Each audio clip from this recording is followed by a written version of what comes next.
नमस्ते मित्रों, श्रेयांश हियर। कुछ दिन पहले की बात कर है। भारत में दो राज्य ऐसे थे जहां पे पशु पक्षी और हमारे फेलो इंसान फ्लड्स की वजह से बहुत तकलीफ में थे। उनके घर पानी में डूब गए थे, उनकी ज़मीन पानी में थी। काजीरंगा नेशनल पार्क जैसे जंगल्स पानी में थे। स्टैट्स की बात करें तो आसाम में 33 डिस्ट्रिक्ट्स है, उनमें से 26 डिस्ट्रिक्ट्स ऑलमोस्ट पानी के नीचे थे। इनफैक्ट बहुत डिस्ट्रिक्ट्स उसके बाद बहुत हिस्से अभी भी थोड़े हिस्से पानी में है, बहुत बहुत हिस्से एक एक महीने तक पानी के अंदर रहे। इन फ्लड्स का 33 लाख लोगों पे डायरेक्ट इफेक्ट हुआ। 2700 विलेजेस पानी के नीचे थे, 50,000 लोग बेघर हुए, 100 लोग फ्लड्स में मारे गए, 26 लोग बारिश की वजह से हुए लैंडस्लाइड्स में मर गए। 450 रिलीफ कैंप सेटअप हुए हैं जिनमें डिस्प्लेस्ड लोगों को रखा जा रहा है। But at the same time 1 lakh hectares of farmland बर्बाद हो गई। काजीरंगा नेशनल पार्क में ही 129 एनिमल्स ऑलरेडी मर गए हैं। और ये सारी पिक्चर्स आपको आधी कहानी बताते हैं। उधर हालात इससे भी बहुत गंदे थे, but most of the media बहुत मस्त काम कर रही थी। थैंक्स टू देम हमें पता चला कि बच्चन जी कौन सा बिस्कुट खाते हैं और बच्चन जी कब वॉशरूम यूज करते हैं। सिर्फ आसाम में ही नहीं, पर बिहार के हालात भी ऐसे ही कुछ है। आसाम में 21 और बिहार में 16 एनडीआरएफ टीम्स ऑलरेडी स्टेशनड है। बिहार में 63.60 लाख लोग इस फ्लड्स में फंसे थे। बट इन लोगों की लाइफ की अहमियत नहीं है, क्योंकि ये लोग एक रूरल एरिया में रहते हैं। क्योंकि ये अर्बन एरिया में नहीं रहते, इनकी गलती है कि ये मुंबई में नहीं रहते, इसीलिए इनके लाइफ की कोई अहमियत नहीं है। टीवी चैनल्स के शेयर्स नहीं खरीद सकते, टीवी चैनल्स में ये लोग एड्स नहीं दिखा सकते अपने खुद के, इसीलिए इनकी अहमियत नहीं है। इनफैक्ट इसी टाइम पे राजस्थान में सचिन पायलट वर्सेस ये पॉलिटिकल चीज़ें दिखा रहे थे। नाम भी नहीं लेने हैं मुझे किसी के, इसमें बस पॉलिटिकल न्यूज़ दिखा रहे थे। और इन लोगों को लोगों ने ही इलेक्ट किया, और उन लोगों का जो भी दर्द है वो नहीं दिखता मीडिया को, बस ये पॉलिटिकल झगड़े और बड़े बड़े पर्सनालिटीज दिखते हैं। और इसी समय में सिर्फ यही लोग नहीं, बट एक वेरी टैलेंटेड टीवी पर्सनालिटी है, इसको भी इसके न्यूज़ दिखाए जा रहे थे। It's been more than 2 months a person suffering from bipolar disorder and depression committed suicide. But अभी भी न्यूज चैनल्स उसी के डेथ पे डिस्कशंस करती है।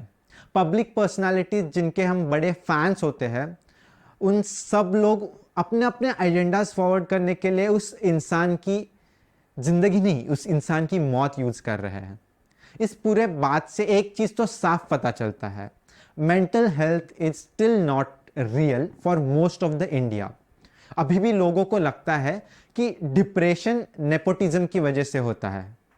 अभी भी लोगों को लगता है कि लड़कियां लड़कों को लूटती है।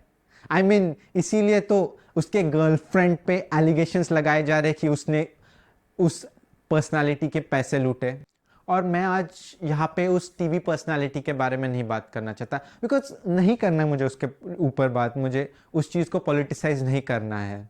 I want to talk on the issue of mental health. I want to spread awareness if possible, और वही मैं आज करूँगा।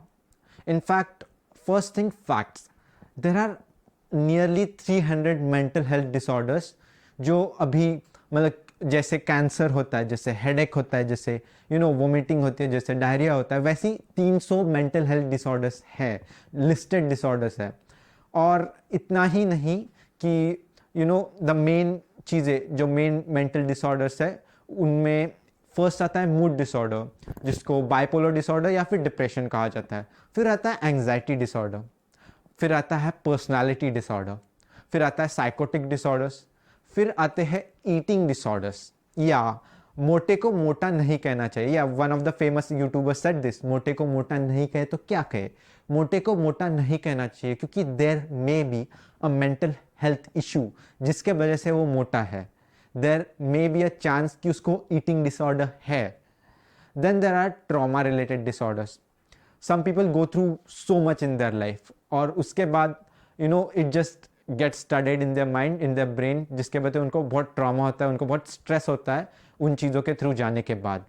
Then comes the substance abuse disorders. See, ये सारे डिसऑर्डर्स है, ये मेजर है, इन ये छोड़ के टोटल 300 मेंटल डिसऑर्डर्स है। तो अभी बात करते हैं science and symptoms of mental disorders या फिर मेंटल हेल्थ इश्यूज। तो पहले तो मेंटल हेल्थ इलनेस के सिम्टम्स होते हैं, they affect your emotions, they affect your thoughts and they affect your behaviour, and this depends on the circumstances you are going through at that point. So some of the signs and symptoms include feeling sad or down, confused thinking or reduced ability to concentrate, excessive fears or worries, extreme mood changes of highs and lows, withdrawal from friends and activities. अभी इन चीज़ों को मैं एक club in करूँ तो एक तो आपको बहुत root you don't feel good, फिर आप लोग आइसोलेट करने चालू कर देते हो खुद को। These come under mental health issues. आपको बहुत टायर्डनेस फील होता है, मतलब कि आप सो के उठते हो तभी भी आपको टायर्ड फील होता है। और उतना ही नहीं, आपको कभी कभी हेलुसिनेशंस होते हैं। आप डेली जो प्रॉब्लम्स होते हैं, जो डेली स्ट्रेस होता है, you can't cope up with that too. in fact you have trouble understanding or relating to situations, और लोग जो आपके पास रहते हैं उन लोगों से भी आप रिलेट नहीं कर सकते, उन लोगों को भी आप अंडरस्टैंड नहीं कर सकते। in fact you may even this may even lead to problems with alcohol or drug use। इन आपके जो ईटिंग हैबिट्स होते हैं वो भी चेंज हो जाएंगे, आप एक्सेसिव एंगर, हॉस्टिलिटी या फिर वायलेंस करना चालू करेंगे, और एंड में आप एक सुसाइडल थिंकिंग के पास भी जाना चालू कर सकते हैं। So these are some of the symptoms of mental health. और याद रखना, if you feel any time कि आप इन इश्यूज से सफ़र कर रहे हो तो क्या करना है। So if you have any science और सिम्टम्स ऑफ मेंटल इलनेस, पहले एक डॉक्टर को विजिट करो, प्लीज़ एक डॉक्टर को विजिट करो, क्योंकि वो आपका जो भी प्रॉब्लम है वो पहचानेंगे और उसको इम्प्रूव करने का कोशिश करेंगे, क्योंकि most of the mental illnesses don't improve on their own. उसका रीज़न ऐसा है कि our mind, it's a human mind, वो एक टाइप से थिंक करना चालू करेगा। Then you need, like for example take your future. When you think about your future you think in a way. अगर आपको कोई बाहर से एक व्यक्ति आके एक एक्सटर्नल चीज़ आपके मन में डाल दे, फिर आपके दिमाग में डाल दे कि okay you can do this too, then only you start thinking about that possibility. और वही चीज़ है मेंटल हेल्थ में, मेंटल इलनेस में भी। Mental illness is more like you are thinking in a very very wrong manner, और जिसके वजह से आपके थॉट्स नेगेटिव से नेगेटिव जाते जाते हैं, और इसमें आप खुद को हेल्प नहीं कर पाते। That's why it's better to see a doctor जो आपको सही से सही से आपका प्रॉब्लम पहचाने और सीरियस प्रॉब्लम्स ना होने दे आपके लाइफ में या फिर आपके जो भी फ्यूचर है उसमें। और डॉक्टर को विजिट कर, क्योंकि see the causes of mental illness are not the things happening, the main 3 causes in fact are inherited traits. मतलब कि जो ब्लड रिलेटिव्स होते हैं आप में से, उनको अगर मेंटल इलनेस हो तो आपके मेंटल इलनेस होने के चांसेस बढ़ जाते हैं। एनवायरमेंटल एक्सपोजर्स बिफोर बर्थ, मतलब कि बिफोर आप birth, before you are born, if your mom और if the woman is taking in alcohol, she is doing drugs, तो आपके मेंटल इलनेस के चांसेस बहुत बढ़ जाते हैं। And at last is brain chemistry, मतलब कि your brain releases a certain chemicals whenever you feel happy, whenever you feel sad। तो जब भी आपको ये चीज़ें फील होती है तब एक brain releases some type of chemicals. तो एक्चुअली ऐसा होता है कि once you start thinking in that way, आपके जो भी केमिकल्स होते हैं उसी वे में रिलीज होने चालू होते हैं, जिसके वजह से आपका जो पूरा नर्वस सिस्टम होता है, जो नर्व रिसेप्टर्स होते हैं, वो पूरा चेंज हो जाते हैं, which lead to depression and other emotional disorders. अब इसमें रिस्क फैक्टर्स क्या है कि जिसके high risk increase the risk of developing a mental illness. एक तो हो सकता है कि someone of your blood relative या फिर किसी पेरेंट या सिबलिंग को यह है ऑलरेडी, या फिर सेकंड हो सकता है कि you are going through financial problems और समवंस डेथ और a divorce, something like that. तीसरा हो सकता है कि a medical condition such as diabetes. Fourth हो सकता है यू हैव आपको कोई ब्रेन इंजरी हुई है या some sort of serious injury. और ये मिलिट्री कॉम्बैट या असॉल्ट में आपके कोई ट्रॉमेटिक एक्सपीरियंसेस है तो भी हो सकता है। इनफैक्ट अल्कोहल या फिर रिक्रेशनल ड्रग्स यूज़ करने से भी ये हो सकता है। और ये एक चाइल्डहुड अब्यूज़ या फिर चाइल्डहुड नेग्लेक्ट से भी हो सकता है। एंड ऐसे बहुत सारे रिस्क फैक्टर्स है, but sometimes you don't know कि ये सारे रिस्क फैक्टर्स आपके लाइफ में कब होंगे, कैसे होंगे। सो यू कांट आप बता नहीं सकते कि ये होगा ही और ऐसा होगा ही। सो व्हाट्स बेटर इज़ कि आप एक डॉक्टर को शो करें, आप एक डॉक्टर को मिले, and that's the best way to fight this mental illness, to fight against it, to be cured of this. और प्लीज़ प्लीज़ एक डॉक्टर को एक फ्रेंड को, किसी से भी हेल्प मांगना। That does more than half of the work. और यही चीज़ है जो हमारी media hashtag justice for Sushant डाल रही है, not hashtag mental health for is real. ये चीज़ कहीं ना कहीं तो खटकती है मुझे, क्योंकि मेंटल हेल्थ उन चीज़ों के वजह से नहीं होती जो आपको टीआरपी और आपके न्यूज़ में मसाला ऐड करेगी। मेंटल हेल्थ बहुत अलग चीज़ों की वजह से होती है। अगर आप वो चीज़ें दिखाओगे ना तो बहुत अच्छा होगा ये यूथ के लिए, जिसमें से almost 70% people are suffering from mental illness. उनके लिए अच्छा होगा ये।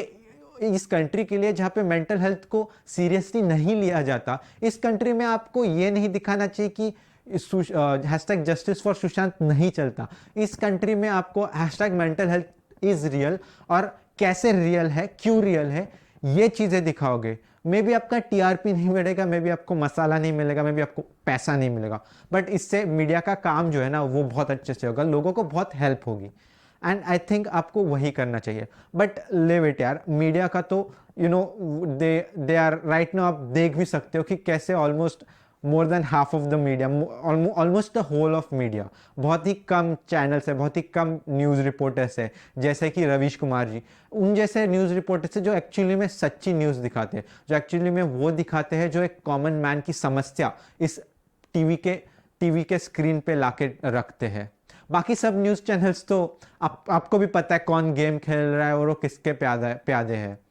वजीर कोई और है इनफैक्ट, और वो प्रोपोगंडा, वो एजेंडा फैलाने में लगे रहते हैं। इनफैक्ट कंगना रनौत ने जय श्री राम बोल दिया तो उसको सुशांत सिंह राजपूत के डिबेट्स में लाने लगे और उसको एक एंटी नेपोटिज्म वुमन बोल के खड़ा कर दिया। इसी न्यूज़ मीडिया ने किया, वो किसी और ने नहीं किया। और ये चीज़ें हमें समझनी चाहिए कि ये इनकी पर्सनल व्यूज़ है, इनके पर्सनल एजेंडाज है, इनके पर्सनल प्रोपेगेंडाज है। ये फैलाने के लिए न्यूज़ चैनल्स नहीं बने, ये फैलाने के लिए ये टीवी नहीं बना। ये चीज़ें हमें समझनी चाहिए और हम अपने साइड से एक स्टेप लेना चाहिए कि ऐसे डिबेट्स, ऐसे न्यूज़ चैनल्स, ऐसे एक्टर्स को फॉलो मत करो, इनको ज़्यादा एंटरटेन मत करो। अगर इनको एंटरटेन करोगे तो everything will go down, everything will go in the wrong way।